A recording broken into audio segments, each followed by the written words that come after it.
तो प्रलय का आना अभी बाकी है।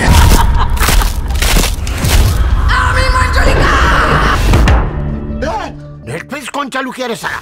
গাইস ফাইনালি ভুলভুলাইয়া 3 মেকাররা 7 অক্টোবরে ট্রেলার রিলিজ দেওয়ার কথা বলে আজকে 9 তারিখে আসলো। বুঝতেই পারতেছেন আগে তারা সিঙ্গাম এগেইনের ট্রেলার দেখতে চেয়েছিল, কারণ টক্কর তো বরাবর নিতে হবে। আর রোহিত শেট্টি যে 4 মিনিট 58 সেকেন্ডের ট্রেলার রিলিজ করে রেকর্ড তৈরি করে, তো ওখানে এরাও 3 মিনিট 51 সেকেন্ডের একটা লম্বা চওড়া ট্রেলার বানিয়েছে, যেটা নিয়েই এখন আমরা কথা বলবো যে নরমাল ছিল, অ্যাভারেজ ছিল নাকি ব্লকবাস্টার ছিল। সবকিছুই জানবো, শুধু ভিডিওটার সাথেই থাকুন।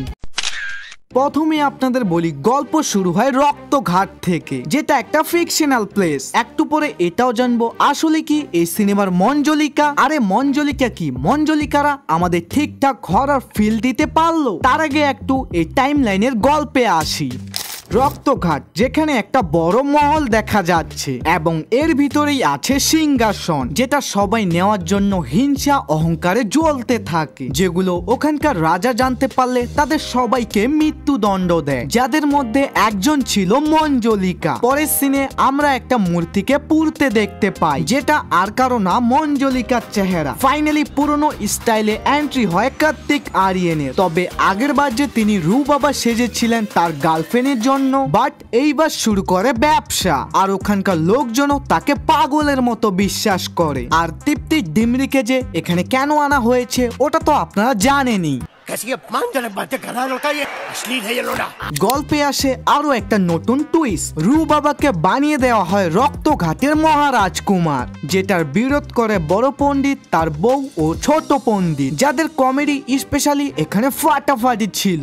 এখন পর্যন্ত তো স্টোরি একদমই নরমাল ছিল, তবে ওই যে কুকুরের লেজ কখনো সোজা হয় না, সেম রুবাবাকেও ভুলভুলাইয়া পার্ট 2 পার্ট 3 দুইটা মুভিতেই বলা হয় এই ঘরের দরজা কখনই খুলো না, কিন্তু বাবা কত কুল বান্না হয়।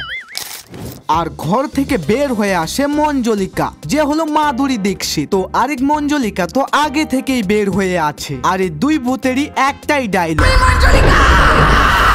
তারপর এই দুই মঞ্জলিকারই কিছু ফাইট সিকোয়েন্স দেখা যায়, যেগুলো থিয়েটারে দেখার মজাই অন্যরকম হবে। এ ওর চুল ধরতেছে তো ও তার গলা, আর হ্যাঁ দুজনেরই পুরনো কিছু ডান্স ক্লিপ দেখা যায়। আর এখানে তাদের কেমিস্ট্রি দেখে মনে হচ্ছে হয়তো তারা আগে ভালো বন্ধু ছিল বা বোনও হতে পারে।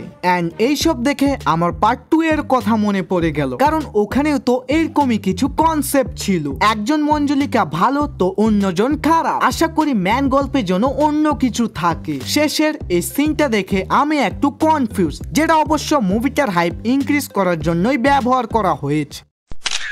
ভাই সত্যি কথা বলতে টিজারটা একদমই ডিসেন্ট অ্যাভারেজ ছিল। আশা করি ম্যান গল্পে কোনো গুরুত্বপূর্ণ টুইস্ট থাকবে।